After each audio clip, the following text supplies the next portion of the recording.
Hello friends, आज मैं आपको द केस ऑफ इत्वांग होमिसाइड ये 2009 की मिस्ट्री क्राइम मूवी एक्सप्लेन करने वाला हूँ। ये जो मूवी है ये एक ट्रू स्टोरी है। हमारी मूवी इत्वान में 1997 में स्टार्ट होती है। मूवी स्टार्ट होती है और हम देख सकते हैं कि एक लड़के का टॉयलेट में मर्डर हो जाता है। रात में फिर पुलिस क्राइम सीन पर पहुंचते हैं। इस क्राइम के कोर्ट अपॉइंटेड लॉयर जिनका नाम है प्रोसिक्यूटर पार्क, ये सुबह पर उस क्राइम सीन पर आते हैं। पार्क पूछते हैं कि विक्टिम कौन था। उन्हें बताया जाता है कि एक कॉलेज का सीनियर था जो अपनी गर्लफ्रेंड के साथ यहाँ आया हुआ था। रात 10:30 बजे उसका यह मर्डर हुआ है। टॉयलेट में मर्डर हुआ है तो पार्क वहां जाकर देखते हैं, पर वहां सब कुछ साफ हो चुका है। पुलिस वहां रात में ही पहुंचे थे। इस होटल के ओनर ने उन्हें कहा था कि सुबह उन्हें फिर से होटल ओपन करना है। इसी वजह से जल्द उनने सब फोटोज वगैरह क्राइम सीन की ले ली और सब चीजें साफ कर ली। टॉयलेट यानी मर्डर का क्राइम सीन ये पूरी तरह से साफ हो चुका है, यानी कि इसे और एनालाइज भी नहीं कर सकते। पार्क फिर भी इस पूरी जगह को एनालाइज करते हैं। सिंक के नीचे उन्हें ब्लड पड़ा हुआ दिखता है। वो वंडर करते हैं कि टॉयलेट और सिंक इन दोनों में डिस्टेंस है, तो इतनी दूर तक ब्लड आया कैसे। जब डिस्कशन होती है तब हमें हमारे विक्टिम के बारे में पता चलता है। विक्टिम का नाम जो जंग फिल था। उसकी फैमिली में वो अकेला ही लड़का था। उसके फादर ड्राइवर थे। वो कॉलेज में था तो मेहनत कर कर पैसे कमा कर फीस देता था। जिस रात उसका मर्डर हुआ तो अपनी गर्लफ्रेंड के साथ उस होटल में वो आया हुआ था। हमें उस रात का फ्लैशबैक दिखाया जाता है। जोंगफिल अपनी गर्लफ्रेंड के साथ हैंग आउट कर रहा था। गर्लफ्रेंड घर जा रही थी। जोंगफिल को गर्लफ्रेंड के साथ और भी टाइम स्पेंड करना था, तो वो भी उसके साथ गाड़ी में चढ़ गया। ये दोनों फिर होटल में आए। कुछ ड्रिंक्स इन्होंने लिए। होटल में ही जोंगफिल जब टॉयलेट गया तभी उसका मर्डर हो गया। बहुत टाइम हो गया पर फिर भी जोंगफिल बाहर ही नहीं आया। उसकी गर्लफ्रेंड उसका वेट कर रही थी तो देखने के लिए गई और उसे डायरेक्टली जोंगफिल की बॉडी ही मिली। हम फिर से प्रेजेंट देखते हैं। जोंगफिल की गर्लफ्रेंड सदमे में है। गर्लफ्रेंड से जरा क्वेश्चन पूछे जाते हैं। उसे पूछा जाता है कि क्या कोई तुम्हारा पीछा कर रहा था, क्या किसी से तुम्हारी दुश्मनी थी। गर्लफ्रेंड के पास इन सब क्वेश्चन का कोई भी आंसर नहीं है। इसके बाद मिलिट्री में एक सस्पेक्ट पकड़ा गया था जिसका नाम था पियर्सन। सीबीआई की इन्वेस्टिगेशन में पियर्सन ने अपनी टेस्टिमनी दी कि उसने ही जोंगफिल को मारा है। अब पियर्सन को पुलिस स्टेशन में लाया जाता है। डायरेक्टली सीबीआई ने जो टेस्टिमनी ली है उसी वजह से पियर्सन को पनिश नहीं किया जा सकता, क्योंकि इस केस की मेन इंक्वायरी कोरियन पुलिस ही करेगी। ये जो पियर्सन है इसकी मदर कोरियन थी और फादर अमेरिकन। यूएस आर्मी को लगा कि पियर्सन एक सस्पेक्ट है, इसी वजह से उस पर इन्वेस्टिगेशन उन्होंने की थी। पियर्सन के पास अब पार्क आते हैं। पार्क को बताया जाता है कि पियर्सन हमेशा से अमेरिका में ही रहा है, तो उसे कोरियन थोड़ी भी नहीं आती। जब वो उसे इन्वेस्टिगेशन कर रहे थे तो उन्हें बहुत सारे प्रॉब्लम्स आए हैं। इन्वेस्टिगेटर्स को लगता है कि पियर्सन झूठ बोल रहा है क्योंकि उसकी मदर कोरियन थी। थोड़ी देर में आर्मी से अपॉइंटेड एक लेडी आती है। वो सब पुलिस से कहती है कि पियर्सन एक अमेरिकन सिटीजन है। इन्वेस्टिगेशन करते हुए कोई भी इसे तकलीफ नहीं होनी चाहिए। इसे आप हैंडकफ्स में भी नहीं रख सकते। अगर पियर्सन चाहता है कि इन्वेस्टिगेशन जब चल रही है तो उसकी फैमिली भी यहाँ हो, तो ये भी होना चाहिए। इन सब रूल्स को पुलिस को फॉलो करना पड़ेगा। इसके बाद एक ट्रांसलेटर बुलाया जाता है। सब क्वेश्चन आंसर चलते हैं। पार्क पूछते हैं कि तुम उस रात उस होटल में थे, तुमने जोंगफिल को क्यों मारा, क्या तुम उसे जानते थे। पियर्सन कहता है कि मैं उसे नहीं जानता था।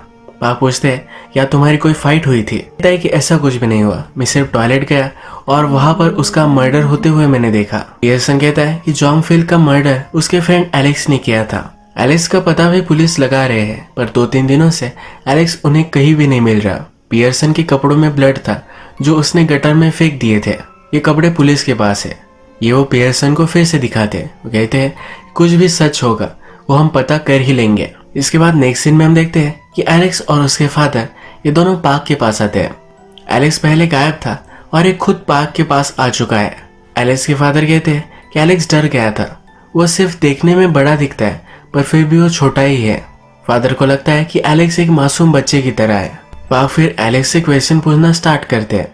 पार्क एलेक्स से पूछते हैं कि उसकी एज क्या है, वो कहाँ रहता था, तो सब क्वेश्चन एलेक्स के फादर ही देते हैं। पार्क कहते हैं कि एलेक्स को आंसर देने चाहिए। यहाँ वहाँ के क्वेश्चन चल रहे हैं तो एलेक्स कहता है कि जो एक्चुअल में हुआ था, जो मेन क्वेश्चन है, ये आंसर करने के लिए मैं रेडी हूँ। एलेक्स फिर बताता है कि उस रात हुआ क्या था। हमें उस रात का फ्लैशबैक दिखाया जाता है जिसमें एलेक्स, पियर्सन और उसके कुछ फ्रेंड्स हैंग आउट कर रहे थे। उन्होंने कुछ बर्गर्स वगैरह मंगवाए। इन्हें कट करने के लिए कुछ भी नहीं था तो पियर्सन ने अपनी पॉकेट में से एक नाइफ निकाली। यही नाइफ है जिससे जोंग का मर्डर हुआ था। ये नाइफ देखकर सब फ्रेंड सरप्राइज्ड होते हैं। एक फ्रेंड इस नाइफ को देखता है तो उसका फिंगर कट होता है। पियर्सन यहाँ कहता है कि इस नाइफ से मैंने किसी को स्टैब किया है। एलेक्स पूछता है तो क्या वो मरा था? तो पियर्सन कहता है कि मैंने देखा नहीं, बाकी फ्रेंड्स को स्मोक करना था तो यहाँ से वो चले जाते हैं।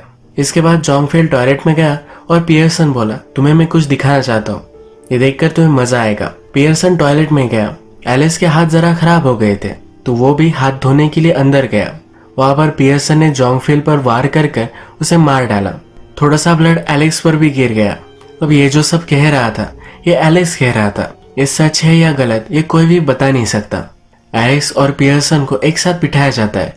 इनसे पूछा जाता है कि मर्डर तुम दोनों में से किसने किया है। ये दोनों एक दूसरे पर ब्लेम करते हैं। नेक्स्ट सीन में हम देखते हैं कि पाक अपने कलीग के साथ होते हैं।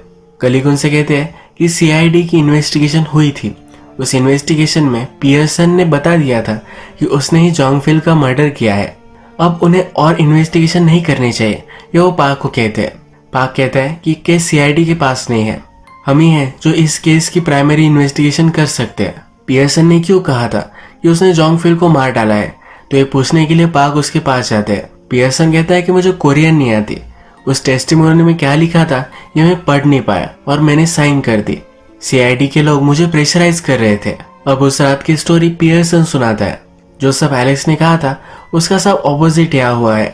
इस केस में पियर्सन के कपड़ों में सबसे ज्यादा खून था। इसे एक्सप्लेन करने के लिए पियर्सन कहता है कि एलेक्स ने जॉन्गफेल को जब मारा तो वो मुझ पर गिर गया था, उसका बहुत सारा खून बह रहा था तो सब कुछ मेरे शर्ट पर आ गया, मैंने फिर उसे पुश कर दिया। एलेक्स ने पीछे से वार किया था, इसी वजह से उसके कपड़े पर ज्यादा ब्लड नहीं आया। ये सब पाक को समझाता है। अब पाक भी इन सब चीजों को लेकर कंफ्यूज्ड है। फॉरेंसिक वालों के पास हो जाता है। पियर्सन ने जो कहा है क्या वो सच हो सकता है, वो फॉरेंसिक वालों को पूछता है। फॉरेंसिक वाले कहते हैं कि नेक पर हमला हुआ था, नेक पर हमला होने से ब्लड एक ही डायरेक्शन में स्प्रे होता है। अगर एलेक्स ने मर्डर किया है तो उसके कपड़ों पर कम ब्लड है। अगर ब्लड एक ही डायरेक्शन में स्प्रे हो रहा है और एलेक्स का एंगल अलग है तो एलेक्स के कपड़ों पर ज्यादा ब्लड नहीं आएगा।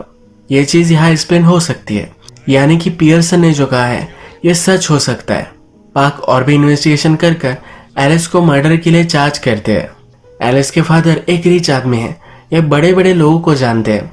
एक बड़ा सा लॉयर वो एलेक्स के लिए हायर करते हैं। ये लॉयर पाक से बात करता है कि एलेक्स ने मर्डर नहीं किया है, वो खुद चलकर सामने आया था। पाक उसकी कुछ भी बात मानने के लिए रेडी नहीं है। जब एलेक्स और पियर्सन दोनों से फिर से क्वेश्चंस पूछे जाते हैं तो पियर्सन के पास सब क्वेश्चंस के सही से आंसर्स है। एलेक्स ने जो स्टोरी कही है इसको भी वो सही से डिटेल में नहीं बता सकता। एलेक्स को ज्यादा कुछ याद नहीं है। एलेक्स को क्यों ज्यादा कुछ याद नहीं है ये सब वंडर करते हैं। पाक का एक कलीग कहता है कि अगर उन दोनों ने ड्रग्स किए होंगे तो भूल सकते हैं कि उन्होंने मर्डर किया था। दोनों की इंटॉक्सिकेशन रिपोर्ट मंगवाई जाती है और उसमें नल आता है, यानी कि इन दोनों ने कोई भी ड्रग्स नहीं किए थे। तो एलेक्स को ज्यादा डिटेल्स पता नहीं है तो ये बहुत ही सस्पिशियस है। पाक और भी श्योर हो जाते हैं कि एलेक्स ने ही मर्डर किया है। एलेक्स के फादर परेशान होते हैं, उन्हें लगता है कि कुछ ना कुछ तो उन्हें करना चाहिए। ये लॉयर से कहते हैं कि हमें कुछ करना चाहिए, पर लॉयर कहते हैं कि अब हम वेट ही करना पड़ेगा, जब कोर्ट आएगा तब हम सब देख लेंगे। फादर मानने नहीं वाले तो उन्हें आइडिया आता है कि हम एक लाई डिटेक्टर टेस्ट ले सकते हैं। ये टेस्ट कोर्ट में एडमिसिबल नहीं होगा पर फिर भी इन्हें तो पता चल जाएगा किसने मर्डर किया था। जब ये टेस्ट किया जाता है तो पियर्सन इसमें पास होता है और एलेक्स ने ही मर्डर किया है इसमें प्रूव होता है। एलेक्स के फादर पाक से मिलते हैं, उन्हें रिश्वत देने की कोशिश करते हैं पर पाक मानने नहीं वाले। नेक्स्ट सीन में हम देखते हैं कि पियर्सन के एक फ्रेंड को पाक बुलाते हैं। इस फ्रेंड ने अपनी टेस्टिमोनी में कहा था कि पियर्सन ने एडमिट किया कि उसने ही मर्डर किया है। अब पियर्सन के फ्रेंड से फिर से पाक क्वेश्चन पूछते हैं। तो फ्रेंड से पूछते हैं कि क्या पियर्सन ने एडमिट किया था कि उसने मर्डर किया है। फ्रेंड कहता है कि नहीं, उसने कहा था कि जॉन्गफेल का मर्डर हुए उसने देखा था और उसकी बॉडी को उसने पुश किया। पाक पूछते हैं कि अपने टेस्टिमोनी में तुमने ऐसा क्यों कहा। फ्रेंड कहता है कि मैं बहुत ही कंफ्यूज था, मुझे पता नहीं चल रहा था कि मुझे क्या कहना चाहिए। उस रात सब फ्रेंड्स जब टेबल पर थे तब एलेक्स और पियर्सन इन दोनों में से किसी ने कहा था कि चलो तुम्हें कुछ फन दिखाता हो, यानी कि मर्डर करने वाले थे। तो ये बात किसने कही थी, ये पाक पियर्सन के फ्रेंड से पूछते हैं। फ्रेंड कंफ्यूज हो जाता है और कुछ भी आंसर नहीं करता। पाक को उसके सुपीरियर ऑफिस में बुलाते हैं। वो कहते हैं क्या तुम श्योर हो कि एलेक्स ने ही मर्डर किया है। पाक कहता है कि हाँ, मुझे पता है कि एलेक्स ही मर्डरर है। उसके सुपीरियर उसे वार्निंग देते हैं। वो कहते हैं कि एलेक्स के फादर की पहुंच बहुत ही आगे तक है। इसके बाद हम देखते हैं कि कोर्ट स्टार्ट होता है। इस कोर्ट में लॉयर एलेक्स से पूछते हैं कि मर्डर किसने किया था। वो कहता है कि ये पियर्सन ने किया है। पियर्सन के बारे में कहता है कि वो एक जानवर की तरह है, उसे रैंडम वायलेंस करना अच्छा लगता है। इस कोर्ट में जॉन फिल की मदर भी है। ये बहुत डिस्टर्ब हो जाती है और एलिस को गालियां देने लगती है। जज फिर इस हियरिंग को यही खत्म करवा देता है। नेक्स्ट हियरिंग जब चलती है तो पियर्सन और एलिस के फ्रेंड को फिर से बुलवाया जाता है। इससे पूछा जाता है कि जब पियर्सन ने नाइफ निकाली थी तो ये नाइफ किसके पॉकेट में लास्ट थी। ये यहाँ आंसर करता है कि एलेक्स था जिसके पॉकेट में नाइफ थी, पर फिर कंफ्यूज होकर कुछ भी नहीं बताता। इनका और एक फ्रेंड है जो स्मोकिंग करने के लिए स्टेयर्स से ऊपर गया था। जब मर्डर हुआ तो एलेक्स और पियर्सन दोनों डोर से स्टेयर्स तक आए थे। तो पहले कौन आया था इसकी आर्गुमेंट होती है। ये फ्रेंड कहता है कि पहले एलेक्स आया था। एलेक्स का लॉयर कहता है कि मर्डर करने के बाद कौन पहले आया था और कौन बाद में, इससे कोई भी फर्क नहीं पड़ता। पर पाक इस पर जोर देता है। कहता है कि मर्डर करने के बाद आदमी भागने की कोशिश करेगा तो जिसने मर्डर किया है वही पहले जाएगा। नेक्स्ट सीन में हम देखते हैं कि एलेक्स जेल में है। उसके फादर उससे मिलने के लिए आए हैं। एलेक्स को फास्ट फूड पसंद है तो बहुत सारा लेकर आए हैं। फादर को बुरा लग रहा है। उन्हें लगता है कि एलेक्स को उन्हें यूनाइटेड स्टेट में ही रखना चाहिए था, कोरिया में कभी भी लाना नहीं चाहिए था। वो कहते हैं कि सब एविडेंस तुम्हारे खिलाफ है और तुम्हारे फ्रेंड भी तुम्हें ज्यादा हेल्प नहीं कर रहे। एलेक्स कहता है कि मुझे उन्हें दिखाना चाहिए था। फादर सरप्राइज हो जाते हैं। वो सोचते हैं कि ये कह क्या रहा है। फादर को भी डाउट जाता है कि एलेक्स ने शायद ही मर्डर किया हो सकता है, पर वो फादर है तो इसे इग्नोर कर देते हैं। नेक्स्ट जब कोर्ट चलता है तो फॉरेंसिक ऑफिसर को बुलाया जाता है। ये सब फैक्ट्स कोर्ट को बताते हैं और लास्ट में पाक उनसे पूछता है कि अगर आपको गेस करना हो कि रियल मर्डरर कौन है तो कौन हो सकता है। फॉरेंसिक एक्सपर्ट कहते हैं कि जिसने भी मर्डर किया था वो बहुत ही स्ट्रांग था। जॉन फिल से उसकी हाइट ज्यादा थी और ये सब चीजें एलेक्स में है। एलेक्स जॉन फिल से ऊंचा है और उसमें ताकत भी ज्यादा है। पाक के ऊपर इस केस को लेकर और भी प्रेशर बढ़ने लग जाता है। जो भी सिचुएशन है इससे क्लियरली पता नहीं चल रहा कि पियर्सन ने मर्डर किया था क्या एलेक्स ने। पाक अपने बच्चों के साथ वाटर गन से खेलकर क्राइम सीन फिर से क्रिएट करना चाहते हैं, पर फिर भी इन्हें कुछ भी पता नहीं चलता।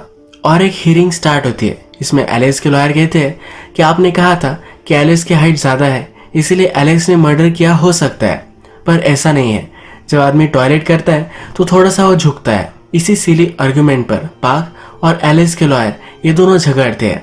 जज इन दोनों को चेम्बर्स में लेकर जाते हैं और कहते हैं कि वैसे ये सब नहीं होना चाहिए। ये केस बड़ा हो चुका है और इसे मीडिया कवरेज वगैरह सब कुछ मिल रहा है, तो जज पर भी अब प्रेशर बढ़ रहा है। ये एक्चुअल में मर्डर हुआ कैसे था ये जज को फिर से देखना है। सब अरेंज किया जाता है जिसमें पियर्सन, एलेक्स, उसके लॉयर्स और जज ये सब लोग टॉयलेट में आते हैं। इस क्राइम सीन पर हुआ क्या था ये एलेक्स और पियर्सन दोनों को बताने के लिए कहते हैं। एलेक्स ने कहा था कि वो टॉयलेट में हाथ धो रहा था, पर ये टॉयलेट बहुत ही छोटा है। अगर एलेक्स हाथ धो रहा था तो टॉयलेट में कोई भी अंदर या बाहर नहीं जा सकता। मर्डर किस तरह से हुआ था इसके बारे में भी एलेक्स ज्यादा बता नहीं पाता। जब पियर्सन से पूछा जाता है तो पूरे डिटेल्स में वो सब कुछ बताता है। ये क्राइम सीन से एग्जैक्टली मैच भी करता है। पाक इस केस को लेकर डिस्टर्ब हो जाता है। वो समझ नहीं पाता कि उसे करना क्या चाहिए। वो पियर्सन और एलेक्स इन दोनों को लेकर अनश्योर है। इसके बाद हम देखते हैं कि नेक्स्ट हियरिंग आती है। इस हियरिंग में सीआईडी के ऑफिसर अपनी गवाही देते हैं। सीआईडी के ऑफिसर कहते हैं कि हमने पियर्सन को चार्ज किया था, इसके पीछे एक रीजन था। पियर्सन अमेरिका में एक गैंग का मेंबर है। एलेक्स के अटर्नी कोर्ट को बताते हैं ये जो सीआईडी ऑफिसर है एक एक्सपीरियंस्ड ऑफिसर है, कोर्ट को इनकी बात माननी चाहिए।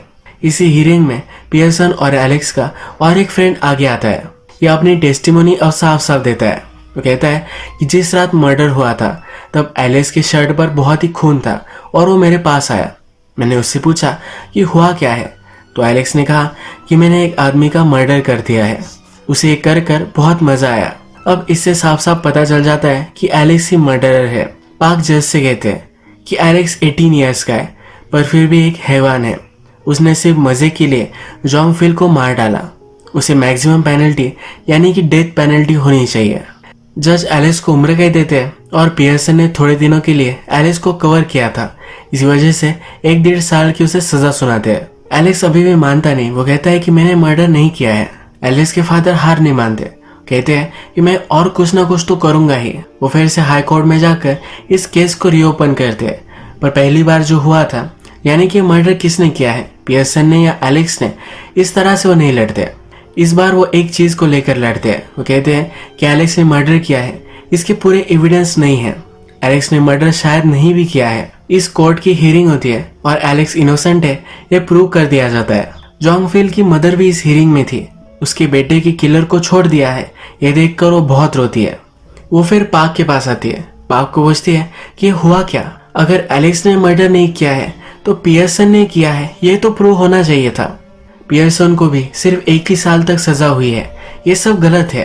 पाक इस पर कुछ भी आंसर नहीं कर पाते। पाक अपने सुपीरियर के पास जाते हैं। कहते हैं कि इस केस को फिर से रीओपन करना चाहिए। वो और भी कुछ सबूत ला सकते हैं कि एलेक्स ने मर्डर किया है, पर उसके सुपीरियर अब इसे मानने के लिए रेडी नहीं है। उसके सुपीरियर कहते हैं अगर हमने फिर से इसे रीओपन किया तो फिर से बड़ा प्रॉब्लम हो सकता है। पाक इस चीज को जाने दे कि उसके सुपीरियर उसे एडवाइस करते हैं। पाक को अच्छा नहीं लगता पर उन्हें मानना पड़ता है। अब हम देखते हैं कुछ टाइम गुजर चुका है। एलेक्स फ्री है और अमेरिका जाकर वहां वो पढ़ाई कर रहा है। छुट्टियों में जब वो कोरिया आता है तो अपने लॉयर से मिलने के लिए आता है। वो लॉयर का बहुत ही थैंकफुल है। उसके साथ उसकी गर्लफ्रेंड भी है। उसकी गर्लफ्रेंड उसे पूछती है कि तुम लॉयर के पास क्यों आए थे, किस ट्रबल में तुम थे। एलेक्स के लॉयर जरा दूर थे पर एलेक्स इस क्वेश्चन को क्या आंसर करता है ये वो सुनना चाहते थे। एलेक्स अपनी गर्लफ्रेंड को कहता है कि एक चीज मैंने मजाक मजाक में की थी, उसी को लेकर हेल्प मुझे इन लॉयर ने की थी। लॉयर को पता है कि एलेक्स ने मर्डर किया है पर लॉयर इस चीज को इग्नोर कर देते हैं। पाक को अभी भी लगता है कि जो हुआ वो बहुत ही बुरा हुआ, पर फिर भी एक चीज की उन्हें खुशी है कि पियर्सन ने मर्डर नहीं किया था और उसको उन्होंने बचाया है। पियर्सन भी उन्हें थैंक यू कहने के लिए आता है। जब पियर्सन जा रहा होता है तभी पाक को क्लिक होता है। पाक उससे पूछता है कि तुम मुझे कोरियन में थैंक यू कह रहे थे, ये कैसे हो सकता है। अगर पियर्सन को कोरियन आती है इसका मतलब है पियर्सन पहले से प्रिटेंड कर रहा था। पियर्सन कहता है कि जब मैं जेल में था तब वहां मैंने कोरियन सीखी थी। लास्ट में मूवी हमें जरा कंफ्यूज करती है। हमें 99% तो पता है कि एलेक्स ने मर्डर किया था, पर पियर्सन भी इसमें उतना ही शामिल हो सकता है जितना एलेक्स उसमें था। ये दोनों एक दूसरे पर ही पूरा इल्जाम लगा रहे थे। मूवी के लास्ट में जिस होटल में मर्डर हुआ था उस होटल में पाक पहुंचते हैं। वहां का टॉयलेट हमेशा के लिए बंद कर दिया गया है। इस डोर के पीछे हमें फिर से जोंग फिल की बॉडी दिखाई जाती है। ये रिप्रेजेंट करता है कि इस केस को पूरी तरह से दबा दिया गया। मूवी के लास्ट में हमें बताया जाता है कि एलेक्स और पियर्सन ये दोनों अभी भी फ्री है। इसी तरह से ये मूवी एंड हो जाती है। इस मूवी में हम बहुत ही एक डार्क रियलिटी देखते हैं। यही आज का वीडियो हम खत्म करते हैं। अगर आपको ये वीडियो अच्छा लगा तो प्लीज इस वीडियो को लाइक कर दीजिएगा। मैं बहुत सारी मूवीज लेकर आता रहता हूँ, तो प्लीज इस चैनल को सब्सक्राइब कर दीजिए और बेल नोटिफिकेशन आइकॉन दबाना भी मत भूलिए। फिर से मिलेंगे और एक नई मूवी के साथ। तब तक के लिए थैंक यू और आप अपने आप का ख्याल रखिए।